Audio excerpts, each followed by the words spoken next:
saya sudah pernah jelaskan bahwa adab ini penting, ya kan? Jangan hanya kita bergelut dengan status saja. Kita seorang salat, ya, sebagai orang yang salat status saja, tapi adab tidak ada, maka kebaikan dari apa yang kita lakukan itu tidak ngalir sama kita. Masih ingat kan masalah adab? Ya kan? Ada nisbah, ada ilaqah, ada nasr, pertolongan. Masih ingat?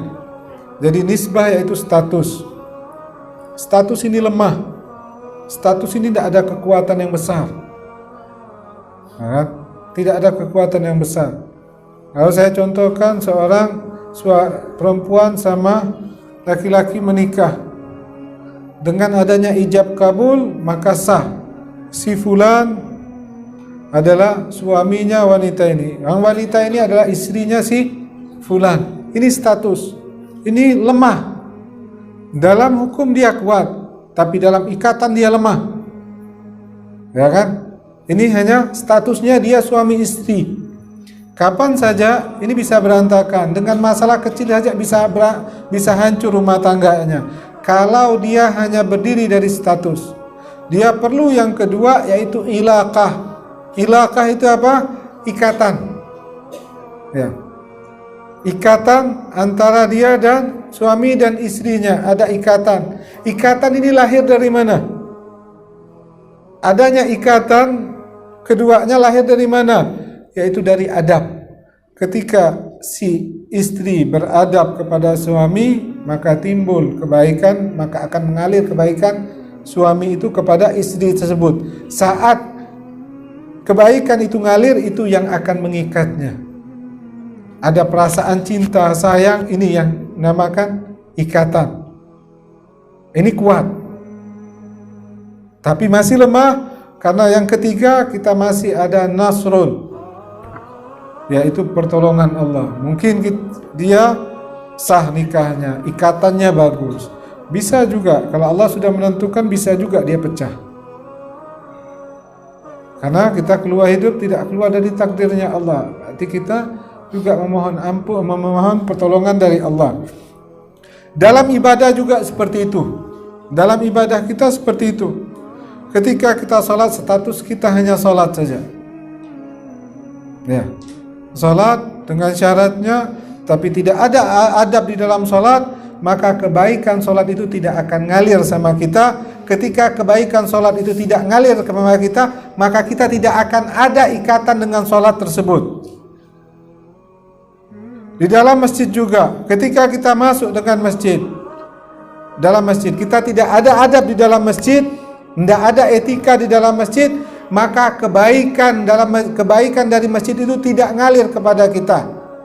Keberkahan dari masjid itu tidak ngalir kepada kita. Ketika kebaikan itu tidak ngalir kepada kita, maka kita tidak ada ikatan dengan masjid, tidak ada kerinduan, tidak ada kecintaan dengan masjid, tidak ada ikatan. Ya. Keberkahan yang ngalir itu yang akan mengikat kita dengan sesuatu itu.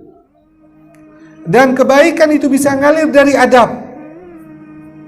Andaikan saya beradab sama si A sama si B. Si A etikanya baik, adabnya baik. Dengan adab dia, maka kebaikan B ini akan ngalir atau tidak sama dia?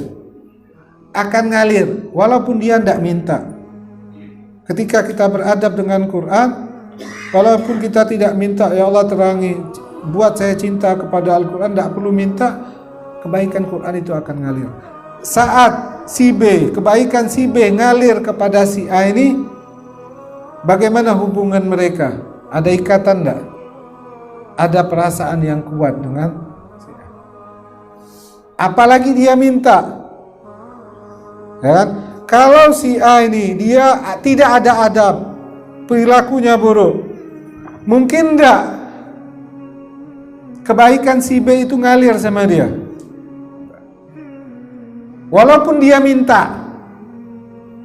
Walaupun dia minta. Itu pentingnya adab. Ya.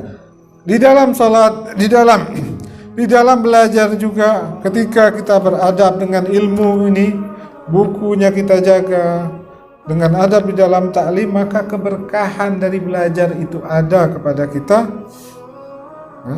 Ada keberkahan sehingga kita cinta dengan ilmu. Dalam segala hal, dari sholat kita, Al-Quran kita, masjid kita jaga adab kita. Ketika adab kita jaga, maka sesuatu yang kita beradab kepadanya itu akan mengikat kita dengan dia.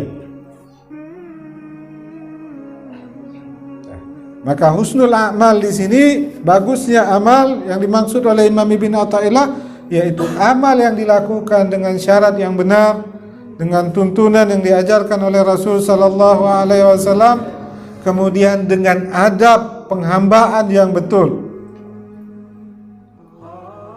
Ini baiknya amal, dan ini bersumber dari baiknya kondisi hati kita.